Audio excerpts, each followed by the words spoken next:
So for the next session, that is the emerging role of CFOs in driving business strategy and growth in hybrid work culture. For that, I would like to call Mr. Soundar Raj, CFO NXP Semiconductors India. Mr. Soundar Raj is an achievement-driven professional and has been distinguished speaker in various industries and academia thought leadership forums. Visionary professional with a dynamic career for over 2 decades plus in finance, operations, strong leader and a team player with excellent motivational and leadership skills. His strengths include the ability to identify, develop, and implement strategic priorities and tactical action plans that increase productivity, drive efficiency, and reduce cost, and have held various leadership roles in leading semiconductor companies. Professional and enterprising leader offering more than 2 decades of extensive experience in spearheading the complete financial operations, solid record of contributions leading to lowered risk. He is a forward-thinking person who is a team-oriented, proactive, and a confidential partner to senior management. Can we welcome, please, Mr. Soundar Raj? Good morning, everyone.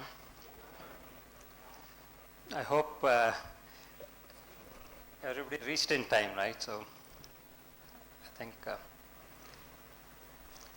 it's good to see a full house. And once again, my name is Soundar Raj. And I work for a company called NXP Semiconductors. So most of you would have already known semiconductors coming these days in the newspaper, right? So there's been a lot of focus by the government to work on semiconductors. So when I say NXP Semiconductors, what we do is we used to swipe our cards previously before we make a payment. That's what we used to do, right? So instead of that, now we tap it. So when we are tapping, the transaction happens. So this is now something NXP does. So most of the cards have an NXP chip inside them. So that is what NXP does, and this is one of the use cases which I told. And the government of India is going to introduce e-passports, and most of you who will be getting that passport will have an NXP chip in it. And NXP already has most of the European places to where it is used as a semiconductor there. So that being said, that's about NXP. And second thing, what I thought I should tell is a semiconductor in itself is becoming a huge sunrise sector for India, at least, because it has been a huge sort of success in Taiwan, because they have been there for like 4 decades now. But good or bad, India never was able to be in the semiconductor manufacturing. So it was always in India is one of the leading engineering talent for semiconductors. So all the works gets done in India, but the manufacturing happens outside of India. And I think government of India has been very, very encouraging in the semiconductor industry. And I think a couple of weeks back there was a Semicon event in New Delhi, wherein Prime Minister Modi was there along with global CEOs of semiconductor, including NXP. So our global CEOs also in that. And 4 or 5 organizations have already started the manufacturing. And then I see at least $250 billion of investment happening in this sector alone. So that's why I said it's going to be another sunrise sector. So that's about the industry which I represent. So the next thing I thought is maybe I'll just put this and give you a couple of minutes. I can just go through that.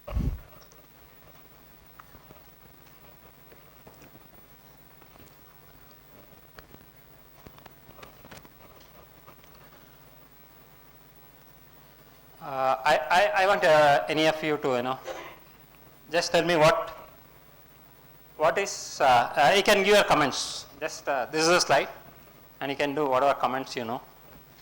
It may be right, wrong, anything is fine. I just need some comments. Technology transformation. Okay, good. Innovation, yeah. Sorry. Yes, evolution. Updating, yeah. New business. Disruption, absolutely, fantastic. Anything else? Sorry? Yes?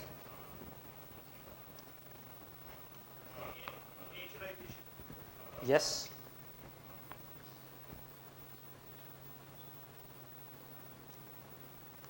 So I have 4 companies here, right? One is the Blockbuster. Other one is its competitor Netflix. Then we have Apple. Then we know that's Nokia, right? So these are the 4 organizations now. So, sorry? Evolution and survival of Yes. Absolutely, absolutely. Without transformation, you die. So anything else? Okay, I think it's fantastic. I think, see this slide. So there is nothing, nothing written, but except that it says there is a battle of innovation and disruption which keeps happening, and whether we like or not. Before this, what I wanted to tell was there is one thing which is constant, that is change. So change is going to happen whether we accept it or we don't accept it. But the more we are able to adapt to the change, the more we will be able to sail through the future. And so that is the mindset, most of the organizations which have survived has shown. So here why I put Blockbuster, I think many of you should know. If you don't know, maybe in the interest of information, Blockbuster has been a DVD rental organization, and they have been pioneers, and they were like more than $20-30 billion worth of organization when they were in the peak of their market cap in 2000s. And funny thing is, Netflix in 2000 went to Blockbuster, and they said, we are up for sale, and you give us $50 million, and we walk out with that. Blockbuster laughed at them because they were very big. As I said, they were in billions, and the ask was $50 million in 2000. But Blockbuster, for whatever best known reasons for them, they thought their business model was so good, it will never get disrupted. They were complacent. The bigger you become, one of the challenges you have is you always have competitors who are very small, who can reach out and do things which, as a big organization, you always struggle, because once you start becoming big, the bureaucracy will start creeping in, and the risk-taking appetite will also slowly start going down. That has been the nature of disruption in most of the cases. And then what Netflix did is they read through the technology. Means what Blockbuster used to do is, okay, you go take a rental. If you're late, you pay extra fees on that. And then every time people needs to go to the shop and then buy. Netflix initially what they did is, they said, okay, we'll ship it to your house. You just have to order, and you don't need to pay any late payment fees for that. And then after you see through, you can just, they gave a post box address, and you can just post it out of your house. That is how they initially started. Then there was an internet boom happening that time. So what they did is, they slowly said, okay, instead of posting, we will host a server and you can start downloading the movies. And that was the first brush with the technological advancement which they had. So with that, what really happened was Netflix slowly started gathering more pace. Two things they were trying to address. Netflix, see, any company which survived, they will, at the most what they will have is, they will see what is the value add to the customers which they are doing. Any companies for that matter, if you really see, there will be all other things which they speak.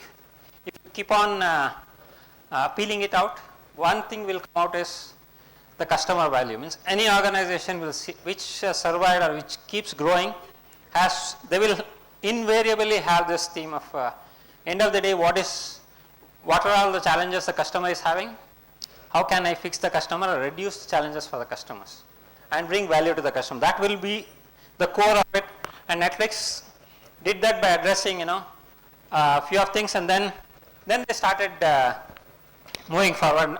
Today Netflix is a $20-30 billion organization, but Blockbuster is nowhere to be seen. So that is one, and this obviously everybody knows, right? We have Apple and Nokia. If you really ask, most of us would have had Nokia before we really had Apple with us. At least this is one of the famous models. At least I had one. So what happened was when Apple was still doing, Nokia was number one, and it was very good. It was very sturdy. Battery backup was very fantastic, and they had hard keys, and they felt that was a better thing. So they said this is a business model which nobody can replicate, and they were very good at it, and they were doing fantastic. But the challenge is any industry, it goes through a disruption, and there is a choice of either participating in the disruption, means knowing it, encouraging organization, trying to get ourselves involved in that, or ignoring that, saying no, nobody can replicate us. So that's the two ways of doing things. And Nokia was very good at what they were doing, and it's not that they did not know software is good, because they were very good in the hardware part of it, but software was something which they really had also, but they felt taking out the real hard pitch of hardware and putting it in a software key touch is something which they somehow did not like it, because their hardcore selling was that we have a hard keys in the mobile phone. So that has been their sales pitch. And yes, the technology started driving, and what Apple did is they said, why do we need keypads? If the same thing can happen without that keypads, can we do that better? Is it going to be ease for the users? And then everybody knows today Apple is there, Nokia is not there, they went down. Why? Because there was a disruption which was happening. They knew something is coming up, but they were not ready to accept that the change of disruption and technology innovation, they have to carry on that. So today Nokia is not available, but there also, as I said, Apple as most of the focus Apple does is on the customer usage, how it has to be efficient, and how it can be easy to update, and how it means it says as far as possible how it can be a very good usage with the customer's perspective. Means they put customer into their innovation. So there are much other technical things which goes by, but I am saying is in simple, if we don't innovate, don't disrupt, it means what I am saying is for the organizations. Yes, organizations are linked to the industry, so industry will get disrupted. The industry gets disrupted, it will have a rub-off in other industries also. So when all this is happening, we also get impacted. So if the industry is having a a disruptor, the company in which we are in get disrupted. And if company is getting disrupted, the teams within the organization get disrupted, and finance also will get further disruption in that process. So when we are saying we were just doing what we were doing good, but if something new is coming, we have to be ready for that disruption also. So as long as we keep, that's where I say it's a sort of growth mindset, because most of the time there are chances we can get into a fixed mindset and say what we are doing is right. I don't need to learn anything. I don't need to observe anything. Whatever is to happen, I have already known that. That sort of fixed mindset is something which we have to get out of. Get it into a growth mindset and see, is there something better happening? Can we adapt it? Can we embrace it? Can we ride the wave of the technology? Is something which we have to keep. That process should keep us, and it's not like saying, okay, we have reached and this is the final. So that is the growth mindset which we have to keep making, and that growth mindset is not only for the individual, that is what needs to come for organizations also. So individuals, teams, organization, industry, and overall everything will move like that. So that is where the growth mindset kicks in. When we say we become partners for growth, it just means something is not done till they are today, but new models, business models keep coming on. And if we can go and have, means we initially had some of the softwares like SAPs also, where you buy everything and there is nothing, no subscription, then slowly subscription has become a model. So we cannot say which is the better model which we will have, but definitely we have to be at least in an adoption mode and in a mode to see, okay, can we go and try that model, or is that model really works? See, I think last week, a couple of weeks now, MJ has come with saying battery as a service, things keep coming. So what I'm saying is there is some lessons which gets learned, right? So that being, one of the important thing is it's a culture. So culture is one part of us and the organizations which drives most of the other related aspects like innovation or adaptability. See, continuous improvement, when he says continuous accounting, it's for the finance of it, but continuous improvement is for the organization as a whole. So and then finally, this is what I was stressing, is understanding the customer needs. So understanding customer needs is the key for any organization to move forward. As long as when we start ignoring the customer needs and start traveling the other path, it is a disaster we are waiting for. And this is not for, and it's a history, and it is repeated across organizations who are big and who have done, who have claimed they cannot be taken away, but that will get taken away by the disruptors and innovators. So with this, the company needs to be vigilant as well as agile to adapt. As I said, if anything is coming out, they should be able to take it. And one last thing is being complacent will just let us through the wall and we end up there. So that is the last. So being complacent is not accepting anything and saying, not having the growth mindset is what I meant. And I think I'll take another 5 minutes and try to. So there are two slides once again I put. This is pictorially, explains what I thought the few, because most of the other things you guys will know or will be doing or will be trying to access it. But these two pictures, is somebody, if you can just say what it really means.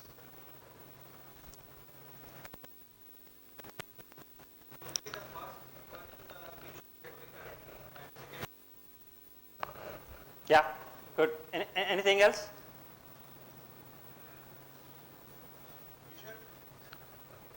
Yeah.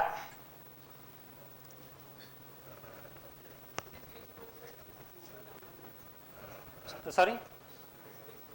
Yeah. Okay. Yeah. Okay. Okay, maybe in the interest of time, what I will do is, yes, I think as our friend said, this two is correlated now. Because initially, we were just bookkeepers. Bookkeepers, we were on the back end of the organization, mostly giving the hindsight of what is happening in the organization. Means what happened last quarter, what happened last year, what happened last 3 years. So we were always giving this hindsight sort of information to the organizations. But from the hindsight, we have to get into the foresight of it. So wherein we really have to see through the organization, not just give the hindsight, but say foresight and become part of the organization and enable strategies to the business, becoming a co-partner. So we cannot just be in our finance team and say, oh, what I am doing is great. You have to start collaborating with other teams. Not only collaboration, you have to start working as strategies wherein you bring efficiency in operations.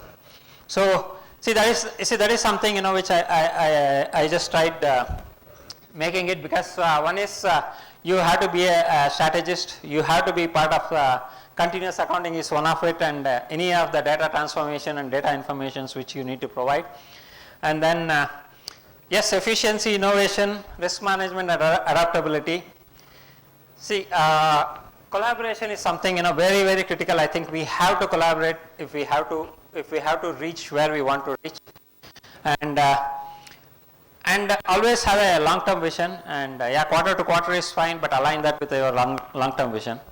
With that, I think I'll just conclude it. Thank you very much. Yeah. Thank you so much, Mr. Soundar, for sharing your insights. And to do the felicitation, I would like to call Mr. Neeraj Agarwal from Reliance Retail to felicitate Mr. Soundar Raj.